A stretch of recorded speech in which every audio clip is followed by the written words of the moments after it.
So guys, look at this map that I found very interesting. The map shows all of the minerals that are required to make the world green or sustainable.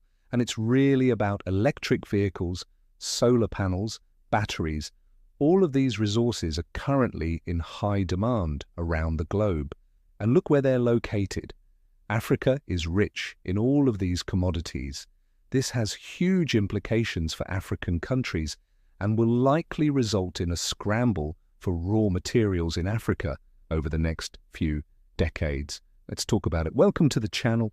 Okay, so we have seen reports from Bloomberg, BCG, McKinsey and others showing that the world will require 3 to 4 times more minerals over the next 20 years to facilitate the transition to green energy. Most of these minerals are not used in traditional energy production, but are used in the production of things like solar panels, wind turbines, electric cars, batteries, etc. So the question is, which countries have the largest deposits? And according to this report, there are only 17 countries with significant deposits of these minerals. But here's the problem. Of those 17 countries, only 2 are in Africa. Only 2. And while they are rich in many of these minerals, they do not have all of them. So what does this mean? Well, it means that there will be a lot of pressure and a lot of money going into African countries because all of these minerals will be needed. They can't produce them all on the continent. Now let's take a closer look at the 2 African countries that do have these minerals. You can see right here that both South Africa and the DRC have significant deposits of cobalt, copper, lithium and graphite. Both of these countries have already been seeing an influx of investment in their mining sectors, and the DRC in particular has a lot of potential. That's because they have the largest copper reserves in Africa and the second largest cobalt reserves in the world. Additionally, they are one of the top 10 countries in the world for graphite and a top 20 country for lithium. In fact, the DRC actually produces more cobalt than any other country in the world. However, much of that cobalt comes from artisanal miners who work in very dangerous conditions, and oftentimes children are involved in this process. So while the DRC has an abundance of these minerals, they aren't able to benefit very much from it because most of it is exported unrefined.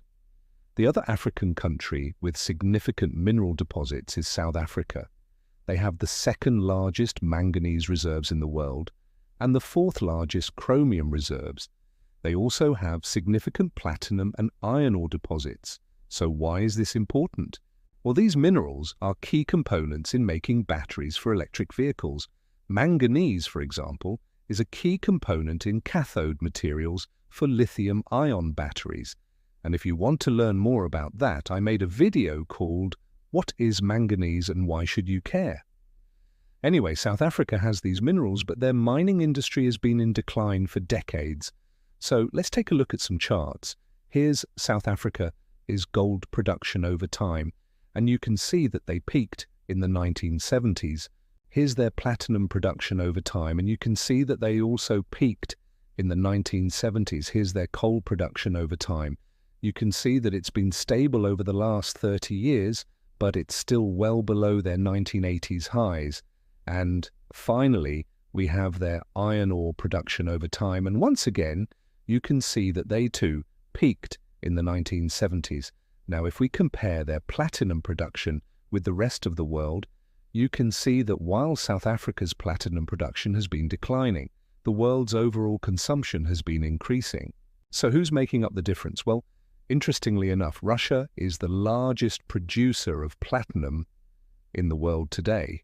So there's a lot of opportunity for African countries like South Africa to get back into producing these critical minerals. And I think that's exactly what's happening. We saw the South African government come out recently and announce that they had struck deals with 3 international companies to build new facilities to refine battery materials. The companies are China's Zhejiang, Jamco, Australia's Mineral, and a UK-based company called Steel. These companies will help South Africa refine the minerals that they've been mining for decades but haven't been able to export refined. So now they can capture more value in their mining sector. So that's South Africa. What about the DRC? Like I mentioned earlier, they have the second largest cobalt reserves in the world. They also have significant copper deposits. So just like South Africa, they have an opportunity to start refining these products instead of exporting the raw materials. So what's happening there? Well, recently the DRC government announced that they were nationalizing their state-owned copper and cobalt mining company. They are going to turn this company into a giant corporation that will oversee all mining operations in the DRC. And here's what that might look like. The company would basically own stakes in all of the mines across the country and then operate them. Or if foreign companies wanted to mine in the DRC, they would have to partner with this state-owned company. So this nationalization effort is aimed at helping the DRC capture more of the value in their natural resources. But here's the thing, the DRC isn't just trying to nationalize their mining industry, they are also trying to attract foreign investment. So how do you do both of those things at the same time? It's kind of confusing, but this is what the government is trying to do. The DRC government realizes that they cannot operate these mines by themselves. They don't have the capital to do it. They don't have the technology and they don't have the expertise. So they need partners.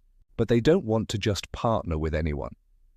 They are looking for strategic partners that will help them develop their mining industry. And it seems like they may have found one in China. Recently, the DRC and China signed a series of deals worth $10 billion. Many of these deals involve mining and mineral development, so the DRC is trying to attract Chinese companies to come into the country and invest in their mining industry. And the DRC has a lot of potential. They have the minerals, they have the labor force, and they have the geographic location. So it really makes sense for China to invest in this country. And I think this is part of China's plan to secure their supply chains. As we saw in my last video, China is investing heavily in African countries because they are worried about securing their supply chains. For example, Chinese companies are building new railways in Zambia so that they can easily transport minerals to the coast. They're also investing billions of dollars into Zimbabwe's mining industry. So the DRC and South Africa are positioning themselves to benefit from the shift towards green energy. But what about the other African countries? Does this mean that they won't benefit at all? Well, I don't think that's the case. There are other African countries that have significant mineral deposits. For example, Botswana has significant deposits of copper, nickel, and platinum group metals. These deposits are located in the Kalahari Copper Belt, which spans across Botswana, Namibia, and Zambia. And recently, a Canadian company called Lucara Diamond discovered a new kimberlite pipe in Botswana. This discovery could make Botswana one of the top 5 diamond producers in the world. So, as you can see, there are a lot of opportunities in Africa. And while some countries have more access to these resources than others, all of them can benefit in different ways. For example, African countries can benefit from the increased trade that will result from this shift. They can also benefit from the jobs that will be created in the mining and manufacturing sectors. Additionally, African countries can benefit from selling their products to China. Since China is the largest consumer of most of these minerals, they will need to import large quantities from Africa. So what does this all mean? Well, I think it means that Africa is poised to play a major role in the global economy over the next few decades. Their abundant mineral resources will be key to powering the world's transition to green energy.